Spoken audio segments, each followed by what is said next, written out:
ಗುರು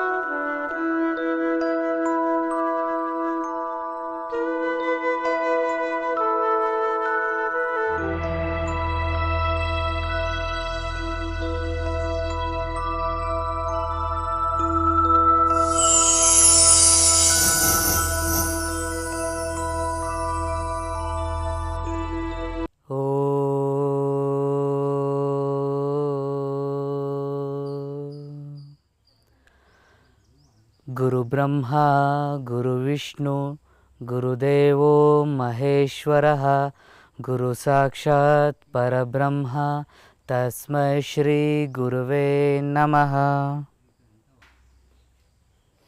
ಶುಭೋದಯ. ಪ್ರಜಾ ಟಿವಿಯ ಎಲ್ಲ ವೀಕ್ಷಕರಿಗೂ ಯೋಗ ವಿಸ್ಮಯ ಕಾರ್ಯಕ್ರಮಕ್ಕೆ ಆತ್ಮೀಯ ಸ್ವಾಗತ. ನಾನು ನಿಮ್ಮ ಅನಂತ್, ಯೋಗ ಮಾಸ್ಟರ್. ಇಂದಿನ ಸಂಚಿಕೆಯಲ್ಲಿ ನಾವು ಗಮನಿಸೋಣ ಗೋಮುಖಾಸನ. ಗೋಮುಖಾಸನ ಅಂದರೆ ಏನು, ಯಾವ ರೀತಿ ಮಾಡಬೇಕು, ಅದರ ಪರಿಣಾಮ ಏನು, ಈ ಎಲ್ಲ ವಿಚಾರವಾಗಿ ನಾನಿವತ್ತು ನಿಮಗೆ ತಿಳಿಸ್ಕೊಡ್ತೇನೆ. ಗೋಮುಖಾಸನದ ಬಗ್ಗೆ ಏನಾದರೂ ಸ್ವಲ್ಪ ನಿಮಗೆ ಮಾಹಿತಿ ಗೊತ್ತಿದ್ದರೆ ತಕ್ಷಣ ನಿಮ್ಮ ಕಣ್ಮುಂದೆ ಬರೋದು ಮಹಾತ್ಮ ಗಾಂಧೀಜಿಯವರು. ಮಹಾತ್ಮ ಗಾಂಧೀಜಿಯವರು ಅವರ ಜೀವಿತಾವಧಿ ಪೂರ್ತಿ ಗೋಮುಖಾಸನದಲ್ಲೇ ಕೂತ್ಕೊಳ್ತಾಯಿದ್ರು. ಹಾಗೆ ಕೂತ್ಕೊಳ್ಳೋದ್ರಿಂದ, ಅದಕ್ಕೆ ಸಂಬಂಧಪಟ್ಟಂಥ ಅಭ್ಯಾಸ ಮಾಡೋದ್ರಿಂದ ನಮ್ಮ ಎಲ್ಲ ಮೂತ್ರಕೋಶದ ಸಂಬಂಧಿ ಕಾಯಿಲೆಗಳನ್ನು ಪರಿಹಾರ ಮಾಡಿಕೊಳ್ಳಿಕ್ಕೆ ಸಾಧ್ಯ ಇದೆ. ಹಾಗೆ ನಮ್ಮ ಬೆನ್ನುಮೂಳೆಗೆ ಸಂಬಂಧಪಟ್ಟಂಥ ಯಾವುದೇ ಥರದ ಸಮಸ್ಯೆ ಇದ್ದರೂ ಅದನ್ನು ಕೂಡ ಪರಿಹಾರ ಮಾಡ್ಕೋಬೋದು. ಹಾಗಾಗಿ ಇವತ್ತಿನ ಸಂಚಿಕೆಯಲ್ಲಿ ಗೋಮುಖಾಸನದ ಬಗ್ಗೆ ನಾನು ತಿಳಿಸ್ಕೊಡ್ತೇನೆ. ಅಷ್ಟೇ ಅಲ್ಲ, ಜೊತೆಯಲ್ಲಿ ನಾವು ಸ್ವಲ್ಪ ಆಯುರ್ವೇದ ಕಡೆನೂ ಗಮನ ಕೊಡೋಣ. ಅಂದರೆ ನಾವು ನಮ್ಮ ದೇಹದಲ್ಲಿ ರೋಗ ನಿರೋಧಕ ಶಕ್ತಿಯನ್ನು ಹೆಚ್ಚು ಮಾಡ್ಕೋಬೇಕು ಅಂದರೆ ಏನು ಮಾಡಬೇಕು ಅಂತ ನಾನಿವತ್ತು ತಿಳಿಸ್ಕೊಡ್ತೇನೆ. ಮೊದಲಿಗೆ ನಾವು ಒಂದು 5 ತುಳಸಿ ಕುಡಿ, 5 ಬಿಲ್ಪತ್ರೆ, 5 ಬೇವಿನೆಲೆ, ಈ ಮೂರನ್ನು 5 ಆಗಿ ಅಂದರೆ ಸಮ ಪ್ರಮಾಣದಲ್ಲಿ ನಾವು ಪ್ರತಿನಿತ್ಯ ದಿನ ಬೆಳಿಗ್ಗೆ ಇದನ್ನು ಖಾಲಿ ಹೊಟ್ಟೆಯಲ್ಲಿ ಸೇವಿಸ್ತಾ ಇದ್ದರೆ, ಅಂದರೆ ತಿಂತಾ ಇದ್ದರೆ ನಮಗೆ ರೋಗ ನಿರೋಧಕ ಶಕ್ತಿ ಜಾಸ್ತಿ ಆಗುತ್ತೆ. ಅಂದರೆ ಯಾರಾದರೂ ನಮ್ಮ ಮನೆಗೆ ಶೀತ ಸಂಬಂಧಿ ಕಾಯಿಲೆ ಇದ್ದರೆ, ಅಥವಾ ಯಾವುದೇ ಥರ ಅಂಟು ರೋಗ ಅಥವಾ ಜ್ವರ ಇರ್ಬೋದು, ಚಿಕನ್ ಗುನ್ಯಾ ಇರ್ಬೋದು, ಈ ರೀತಿ ಯಾವುದೇ ಥರದ ಬ್ಯಾಕ್ಟೀರಿಯಾಗಳು ಹರಡ್ತಕ್ಕಂಥ ರೋಗಗಳು ಇರೋ ಜಾಗದಲ್ಲಿ ನಾವಾದರೂ ಹೋಗ್ಬೋದು, ಅಥವಾ ಅಂಥ ವ್ಯಕ್ತಿ ಅಥವಾ ಅಂಥ ವಸ್ತು ನಮ್ಮನೆಗೆ ಬಂದರೂ ನಮಗೆ ಯಾವುದೇ ರೀತಿಯಾದಂಥ ಕಾಯಿಲೆಗಳು ಬರೋದಿಲ್ಲ. ಯಾಕಪ್ಪ ಅಂದರೆ ಈ 3 ಪದಾರ್ಥಗಳನ್ನು ತಿನ್ನೋದ್ರಿಂದ, ಅಂದರೆ ಬೇವು, ತುಳಸಿ, ಬಿಲ್ಪತ್ರೆಯನ್ನು ಪ್ರತಿದಿನ ಬೆಳಗ್ಗೆ 5 ಎಲೆಯನ್ನು ತಿನ್ನೋದ್ರಿಂದ ನಮಗೆ ರೋಗ ನಿರೋಧಕ ಶಕ್ತಿ ಜಾಸ್ತಿ ಆಗುತ್ತೆ. ಹಾಗೆ ಸಿರಿಧಾನ್ಯಗಳಲ್ಲಿ ಆರ್ಕ ಧಾನ್ಯವನ್ನು ಯಥೇಚ್ಛವಾಗಿ ತಿನ್ನೋದ್ರಿಂದ ನಿಮ್ಮ ಮೂಳೆಯಲ್ಲಿರ್ತಕ್ಕಂಥ ಮೂಳೆಯ ಮಜ್ಜೆ ಸ್ವಚ್ಛ ಆಗುತ್ತೆ. ಮೂಳೆಯ ಮಜ್ಜೆ ಸ್ವಚ್ಛ ಆಯಿತು ಅಂದರೆ ತಂತಾನೆ ರೋಗ ನಿರೋಧಕ ಶಕ್ತಿ ಜಾಸ್ತಿ ಆಗುತ್ತೆ. 100 ಜನ ರೋಗಿಗಳ ಮಧ್ಯೆ ನೀವು ಹೋಗಿ ಆರಾಮಾಗಿ ತಿಂಗಳುಗಟ್ಟಲೆ ಇದ್ದರೂ ನಿಮಗೆ ಯಾವುದೇ ರೀತಿಯಾದಂಥ ಕಾಯಿಲೆಗಳು ಬರೋದಿಲ್ಲ. ಹಾಗಾಗಿ ದಯವಿಟ್ಟು ಪ್ರತಿದಿನ ಬೆಳಗ್ಗೆ 5 ತುಳಸಿ ಎಲೆ, 5 ಬಿಲ್ಪತ್ರೆ ಎಲೆ, ಹಾಗೆ 5 ಬೇವಿನ ಎಲೆಯನ್ನು ಪ್ರತಿನಿತ್ಯ ತಿಂತಕ್ಕಂಥ ಅಭ್ಯಾಸವನ್ನು ಇವತ್ತಿಂದನೇ ರೂಢಿಗೆ ಇಟ್ಕೊಳ್ಳಿ, ಬಹಳ ಒಳ್ಳೆಯದಾಗುತ್ತೆ. ನೋಡಿ, ನನಗೀಗ 34 ವರ್ಷ ನಡೀತಾ ಇದೆ.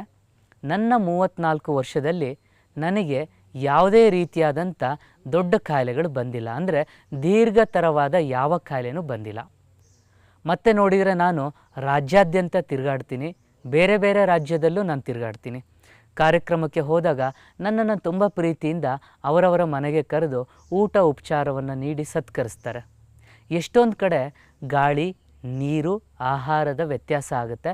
ಆದರೂ ನಾನು ಇಲ್ಲಿವರೆಗೂ ಯಾವುದೇ ರೀತಿಯಾದಂಥ ಔಷಧಿ ಮಾತ್ರೆಗಳನ್ನು ಜೀವನದಲ್ಲಿ ತಗೊಂಡೇ ಇಲ್ಲ. ನಾನೇ ಇಷ್ಟು ಸದೃಢವಾಗಿ ಆರೋಗ್ಯಪೂರ್ಣವಾಗಿ ಬದುಕಲಿಕ್ಕೆ ಸಾಧ್ಯ ಆಗುತ್ತೆ ಅಂದರೆ ನಿಮ್ಮ ಹತ್ರ ಯಾಕೆ ಸಾಧ್ಯ ಆಗೋದಿಲ್ಲ? ಖಂಡಿತ ನಾನಿರೋ ಭೂಮಿ ಮೇಲೆ ನೀವು ಇದ್ದೀರಾ, ನಾನು ಇರ್ತಕ್ಕಂಥ ಜಾಗದಲ್ಲೇ ನೀವು ಬದುಕ್ತಾ ಇದ್ದೀರಾ. ನಾನು ಕುಡಿತಕ್ಕಂಥ ಗಾಳಿ, ನಾನು ಕುಡಿತಕ್ಕಂಥ ನೀರು, ನಾನು ತಿಂತಕ್ಕಂಥ ಆಹಾರವನ್ನೇ ನೀವು ತಿಂತಾ ಇದ್ದೀರಾ. ನಾನು ಇಷ್ಟು ಸದೃಢವಾಗಿರಬೇಕಾದ್ರೆ ನೀವ್ಯಾಕೆ ಸದೃಢವಾಗಿ ಇರಲಿಕ್ಕೆ ಸಾಧ್ಯ ಇಲ್ಲ? ಖಂಡಿತ ಸಾಧ್ಯ ಇದೆ. ಹಾಗಾಗಿ ದಯವಿಟ್ಟು ಈ ಎಲ್ಲ ಒಳ್ಳೆಯ ಪದ್ಧತಿಗಳನ್ನು ನಿಮ್ಮ ಜೀವನದಲ್ಲಿ ಅಳವಡಿಸ್ಕೊಳ್ಳಿ ಅನ್ನೋದೇ ನನ್ನ ಆಶಯ. ಇದನ್ನು ದಯವಿಟ್ಟು ಅಳವಡಿಸ್ಕೊಳ್ಳಿ.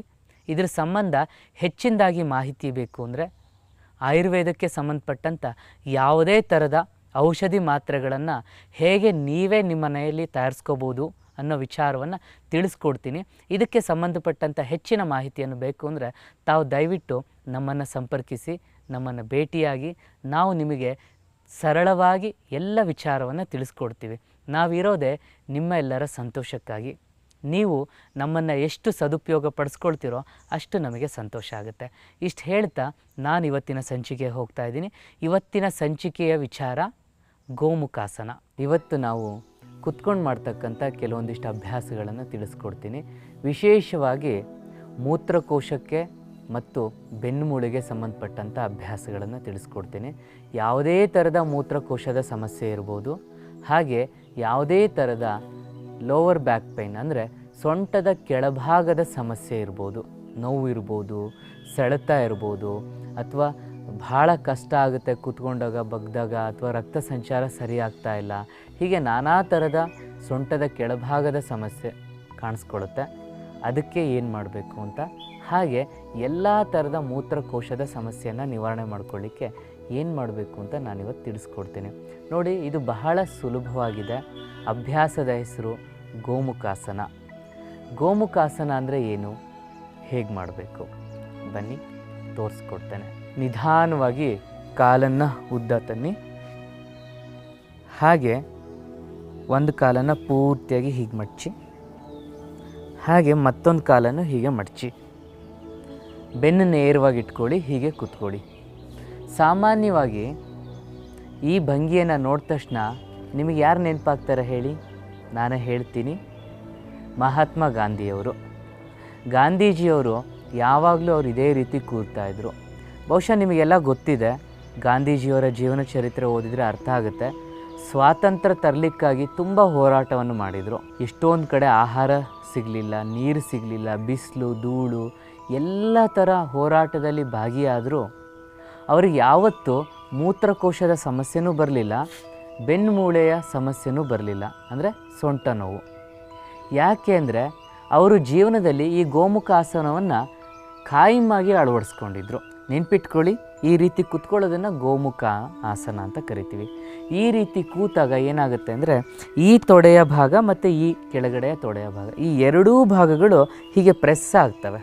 ಪ್ರೆಸ್ ಆದಾಗ ಅಂದರೆ ಒತ್ತಡ ತರೋದ್ರಿಂದ ಮೂತ್ರಕೋಶದ ಮೇಲೆ ಸರಿಯಾದ ಒತ್ತಡ ಬೀಳುತ್ತೆ.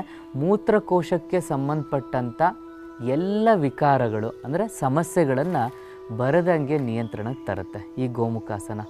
ಹಾಗಾಗಿ ಮೂತ್ರಕೋಶದ ಸಮಸ್ಯೆ ಇದ್ದವರಿಗೆ ಬಹಳ ಲಾಭದಾಯಕ ಈ ಅಭ್ಯಾಸ. ಅದರಲ್ಲೇ ನಿಧಾನವಾಗಿ ನಾವೇನು ಮಾಡ್ಬೋದು ಅಂದರೆ ಕೈಯನ್ನು ಮೇಲೆತ್ತೀರಾ, ಒಂದು ಕೈಯನ್ನು ಹಿಂದೆ ತಗೊಳ್ತೀರಾ, ಫಿಂಗರ್ಸ್ ಲಾಕ್ ಮಾಡಬೇಕು. ಅಂದರೆ ಹಿಂದ್ಗಡೆ ಕೈ ಬೆರಳು ಈ ರೀತಿ ಒಂದಕ್ಕೊಂದು ಹೆಣೆದಿರಬೇಕು, ಹಿಡ್ಕೊಂಡು ಎಳಿಬೇಕು. ಮೇಲ್ಗಡೆ ಕೈ ಮೇಲೆ ಎಳಿಬೇಕು, ಕೆಳಗಡೆ ಕೈ ಕೆಳಗೆ ಎಳೆಯೋದ್ರಿಂದ ನಿಮ್ಮ ಮೇಲ್ಭಾಗದ ಬೆನ್ನಿನ ಸಮಸ್ಯೆ ಕೂಡ ನಿವಾರಣೆ ಆಗುತ್ತೆ. ಹಾಗೆ ನಿಮ್ಮ ಲಂಗ್ಸಿಗೆ ಕೂಡ ಬಹಳ ಒಳ್ಳೆಯದು, ಅಂದರೆ ಶ್ವಾಸಕೋಶಕ್ಕೆ ಬಹಳ ಉಪಯುಕ್ತವಾದಂಥ ಅಭ್ಯಾಸ. ಒಮ್ಮೆ ನಾನು ಹಿಮ್ಮುಖದಿಂದ ತೋರಿಸ್ತೇನೆ, ಅಭ್ಯಾಸ ಹೇಗೆ ಮಾಡೋದು ಅಂತ ನಿಮಗೆ ಅರ್ಥ ಆಗುತ್ತೆ.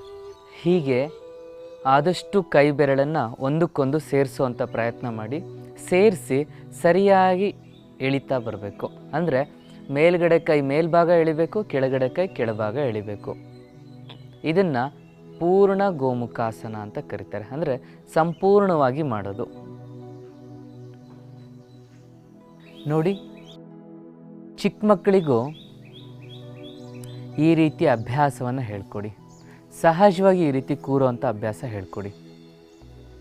ವಿಶೇಷತೆ ಅಂದರೆ ತಮಗೆಲ್ಲ ಗೊತ್ತಾಗ್ಬೋದು, ವಿಶೇಷತೆ ಅಂದರೆ ಮನೋವಿಕಾರಗಳನ್ನು ಕೂಡ ನಿಯಂತ್ರಣಕ್ಕೆ ತರುತ್ತೆ, ಅಂದರೆ ಕಾಮವನ್ನು ನಿಯಂತ್ರಣಕ್ಕೆ ತರುತ್ತೆ.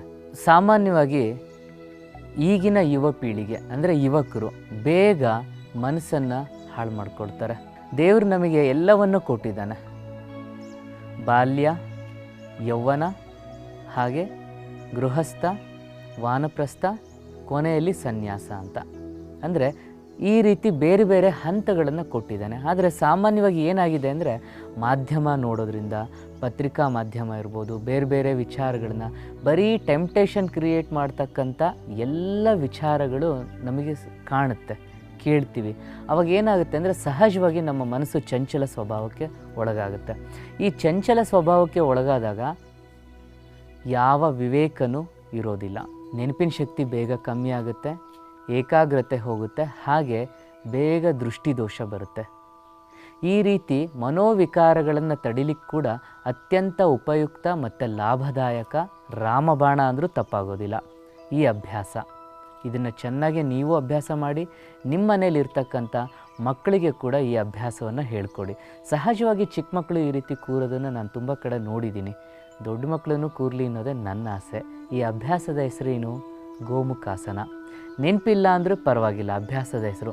ಗಾಂಧೀಜಿ ಕೂರ್ತಿದ್ರಲ್ಲ, ಪುಟ ಆ ರೀತಿ ಕೂತ್ಕೊಳ್ಳಪ್ಪ ಅಂದರೆ ಮಕ್ಕಳು ಸಹಜವಾಗಿ ಈಗ ಕೂರ್ತಾರೆ.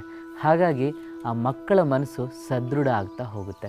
ಈ ಅಭ್ಯಾಸವನ್ನು ಚೆನ್ನಾಗಿ ಅಭ್ಯಾಸ ಮಾಡಿ ಎಲ್ಲ ಥರದ ಸೊಂಟಕ್ಕೆ ಸಂಬಂಧಪಟ್ಟಂಥ ಸಮಸ್ಯೆನೂ ಇರ್ಬೋದು, ಅಥವಾ ಮೂತ್ರಕೋಶಕ್ಕೆ ಸಂಬಂಧಪಟ್ಟಂಥ ಸಮಸ್ಯೆ ಆದರೂ ಇರ್ಬೋದು. ಈ ಎಲ್ಲ ಅಭ್ಯಾಸವನ್ನು ಮಾಡಿ ಇದರಿಂದ ಮುಕ್ತಿಯನ್ನು ಪಡ್ಕೊಳ್ಳಿ ಅನ್ನೋದೇ ನಮ್ಮ ಆಸೆ. ಬನ್ನಿ, ಈಗ ನೆಕ್ಸ್ಟ್ ನಾನು ಮತ್ತೊಂದು ಅಭ್ಯಾಸವನ್ನು ಹೇಳ್ಕೊಡ್ತೇನೆ. ಅಭ್ಯಾಸದ ಹೆಸರು ಪದ್ಮಾಸನ. ಈ ಪದ್ಮಾಸನ ಹಾಕಿ ಮುಂದೆ ಬಾಗ್ತಕ್ಕಂಥ ಅಭ್ಯಾಸ ಇದು. ಈ ಪದ್ಮಾಸನ ಹಾಕಿ ಮುಂದೆ ಬಾಗ್ದಾಗ ಏನಾಗುತ್ತೆ ಅಂದರೆ ಈ ಹೊಟ್ಟೆಯ ಭಾಗಕ್ಕೆ ನಮ್ಮ ಕಾಲಿನ ಒತ್ತಡ ಬೀಳುತ್ತೆ. ದೇಹ ಮುಂದೆ ಬಗ್ಗೋದ್ರಿಂದ ಮೀಟ್ದಂಗೆ ಆಗುತ್ತೆ. ಈ ರೀತಿ ಇರುತ್ತಲ್ಲ ನಮ್ಮ ಬೆನ್ನು ಮೂಳೆ, ಪೂರ್ತಿ ಪ್ರೆಸ್ ಮಾಡಿ ಹೀಗೆ ಓಪನ್ ಆಗುತ್ತೆ, ಅಂದರೆ ಹಿಗ್ಗುತ್ತೆ. ಹಿಗ್ಗೋದ್ರಿಂದ ಲೋವರ್ ಬ್ಯಾಕ್ ಪೈನ್ ಅಂದರೆ L1 to L5 ಯಾವುದೇ ಥರದ ಸೊಂಟ ನೋವು ಬಂದರೆ, ಸ್ಲಿಪ್ ಡಿಸ್ಕ್ ಆದರೆ ಸಹಜವಾಗಿ ನಿಮಗೆ ನೋವು ಬರುತ್ತೆ. ಆದರೆ ಈ ಅಭ್ಯಾಸ ಮಾಡೋದ್ರಿಂದ ಆ ನೋವಿಂದ ಮುಕ್ತಿ ಸಿಗುತ್ತೆ. ಹೇಗೆ ಅಂದರೆ ಇಲ್ಲೆಲ್ಲೋ ಆಚೆ ಈಚೆ ಹೀಗೆ ಸರಿದು ಕೂತಿರುತ್ತೆ, ಅಥವಾ ಹಿಂದೆ ಮುಂದೆ ಆಗಿರುತ್ತೆ. ಸ್ವಲ್ಪ ಹಿಂದೆ ಮುಂದೆ ಆದರೂ ತುಂಬ ತಡ್ಕೊಳಕ್ಕಾಗದಷ್ಟು ನೋವಾಗುತ್ತೆ. ಈ ರೀತಿ ಅಭ್ಯಾಸ ಮಾಡಿದಾಗ ಏನಾಗುತ್ತೆ ಅಂದರೆ ಪೂರ್ತಿ ಬಗ್ಗುತ್ತೆ, ಮತ್ತು ಹಿಂದೆ ಬರುತ್ತೆ. ಆವಾಗ ಏನಾಗುತ್ತೆ ಅಂದರೆ ಮತ್ತೆ ತಂತಾನೆ ಸುಸ್ಥಿತಿಯಲ್ಲಿ ಬಂದು ಕೂತ್ಕೊಳ್ಳುತ್ತೆ. ಯಾವುದು? ನಿಮ್ಮ ಬೆನ್ನು ಮೂಳೆಯ ಆ ಸಂದುಗಳು ಸ್ವಲ್ಪ ಆಚೆ ಈಚೆ ಸರಿದಿದ್ರು ಸರಿಯಾದ ಸ್ಥಾನಕ್ಕೆ ಬರೋದ್ರಿಂದ ಎಲ್ಲ ಥರದ ಬೆನ್ನು ನೋವಿಂದ ಮುಕ್ತಿ ಸಿಗುತ್ತೆ. ಅಭ್ಯಾಸದ ಹೆಸರು ಪದ್ಮಾಸನ. ಕಾಲನ್ನು ನಿಧಾನವಾಗಿ ಮುಂದೆ ಇಟ್ಕೊಳ್ಳಿ. ಯಾವುದಾದ್ರೂ ಒಂದು ಕಾಲನ್ನು ನಿಮ್ಮ ತೊಡೆಯ ಮೇಲೆ ತಂದ್ಕೊಳ್ಳಿ, ಹಾಗೆ ಮತ್ತೊಂದು ಕಾಲನ್ನು ಮತ್ತೊಂದು ತೊಡೆಯ ಮೇಲೆ ತಂದ್ಕೊಳ್ಳಿ. ಈ ರೀತಿ ಕುತ್ಕೋಬೇಕು. ಇದನ್ನು ಪದ್ಮಾಸನ ಅಂತ ಕರಿತೀವಿ. ಹಿಂದೆ ಕೈ ಕಟ್ಟಿ ಆದಷ್ಟು ನಿಧಾನವಾಗಿ ಪೂರ್ತಿಯಾಗಿ ಗಾಳಿಯನ್ನು ಹೊರ ಹಾಕ್ತಾ ಸಂಪೂರ್ಣವಾಗಿ ಬಗ್ಗಿ. 1 2 3 4 5 6 7 8 9 10. ನಿಧಾನವಾಗಿ ಗಾಳಿಯನ್ನು ತುಂಬ ತುಂಬಿಕೊಳ್ತಾ ಮೇಲೆ ಬನ್ನಿ. ಈ ರೀತಿ ಅಭ್ಯಾಸ ಮಾಡಿದಾಗ ಏನಾಗುತ್ತೆ ಅಂದರೆ ಈ ಪಾದಗಳು ನಮ್ಮ ಹೊಟ್ಟೆಗೆ ಸರಿಯಾಗಿ ಒತ್ತಡವನ್ನು ತರುತ್ತೆ. ಜೊತೆಯಲ್ಲಿ ಇಡೀ ದೇಹ ಮುಂದೆ ಬಗ್ಗೋದ್ರಿಂದ ಮೀಟ್ದಂಗೆ ಆಗುತ್ತೆ. ನಾವು ಯಾವುದಾದ್ರೂ ಒಂದು ದೊಡ್ಡ ವಸ್ತು ಅಂದರೆ ಮರ ಇರ್ಬೋದು, ಕಲ್ಲು ಏನಾದರೂ ಎತ್ತಬೇಕಾದ್ರೆ ಒಂದು ಹಾರೆ ಅಂತ ಸಿಗುತ್ತೆ. ತಾವು ಸಿಟಿಯಲ್ಲಿದ್ದವರಿಗೆ ಗೊತ್ತಿರಲ್ಲ, ಪಟ್ಟಣದಲ್ಲಿರೋರಿಗೆ. ಆದರೆ ಹಳ್ಳಿಯಲ್ಲಿ, ಗ್ರಾಮಾಂತರ ಪ್ರದೇಶದಲ್ಲಿ ಇದನ್ನು ಉಪಯೋಗಿಸ್ತಾರೆ. ಕಬ್ಬಿಣದ ಒಂದು ರಾಡ್ ಇರುತ್ತೆ, ಆ ರಾಡನ್ನು ಹಾಕಿಬಿಟ್ಟು ಅದನ್ನು ಹಾಗೆ ಎತ್ತಲಿಕ್ಕೆ ಆಗೋದಿಲ್ಲ. ಅವಾಗ ಏನು ಮಾಡ್ತಾರೆ ಅಂದರೆ ಒಂದು ಕಲ್ಲು ಅಥವಾ ಮರದ ತುಂಡನ್ನು ಕೊಟ್ಬಿಟ್ಟು ಹೀಗೆ ಒತ್ತುತ್ತಾರೆ. ಒತ್ತಿದಾಗ ಅದು ಮೀಟ್ದಂಗಾಗಿ ಅದು ಎಷ್ಟೇ ತೂಕದ ವಸ್ತು ಇದ್ದರೂ ತಾನೇ ಮೇಲೆ ಎದ್ದು ಬರುತ್ತೆ. ಹಾಗೆ ನಮ್ಮ ದೇಹ ಮುಂದೆ ಬಗ್ಬೇಕಾದ್ರೆ ಸುಮ್ಮನೆ ಬಗ್ಗಿದ್ರೆ ಲಾಭ ಸಿಗೋದಿಲ್ಲ. ಕಾಲನ್ನು ಪದ್ಮಾಸನದಲ್ಲೇ ಇಟ್ಕೊಂಡು ಮುಂದೆ ಬಗ್ಗೋದ್ರಿಂದ ಮೀಟ್ದಂಗಾಗಿ ಬೆನ್ನಿನ ಕೆಳಭಾಗದ ಸಂದುಗಳು ಏನಿರುತ್ತೋ ಅದು ಹಿಗ್ತಾ ಹೋಗುತ್ತೆ. ಸರಿಯಾಗಿ ಹಿಗ್ಗೋದ್ರಿಂದ ಎಲ್ಲ ಥರದ ಲೋವರ್ ಬ್ಯಾಕ್ ಪೈನ್ ಅಂದರೆ ಕೆಳಭಾಗದ ಸೊಂಟ ನೋವಿಂದ ನಿವಾರಣೆ ಸಿಗುತ್ತೆ. ಈ ಅಭ್ಯಾಸವನ್ನು ಸರಿಯಾಗಿ ಮಾಡಬೇಕು. ಅಭ್ಯಾಸ ಮಾಡೋದು ಗೊತ್ತಾಗಲಿಲ್ಲ ಅಂದರೆ ತಲೆ ಕೆಡಿಸ್ಕೊಳ್ಳೋದು ಬೇಡ. ಹೇಗೂ ನಾವಿದ್ದೀವಿ, ಬನ್ನಿ ನಮ್ಮ ಹತ್ರ ಈ ಅಭ್ಯಾಸವನ್ನು ಕಲ್ತ್ಕೊಳ್ಳಿ. ಜೊತೆಯಲ್ಲಿ ನಾವು ನೇರವಾಗಿ ಕೂರ್ತಕ್ಕಂಥ ಅಭ್ಯಾಸವನ್ನು ಮಾಡಬೇಕು.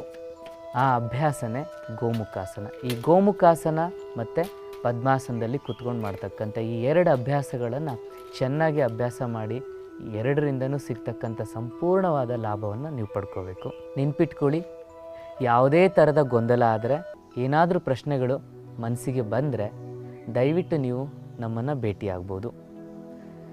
ಇಷ್ಟು ಹೇಳ್ತಾ ಇವತ್ತಿನ ಸಂಚಿಕೆಯನ್ನು ಮುಗಿಸ್ತೀನಿ. ಎಲ್ಲರಿಗೂ ಒಳ್ಳೆಯದಾಗಲಿ. ಶುಭ ದಿನ.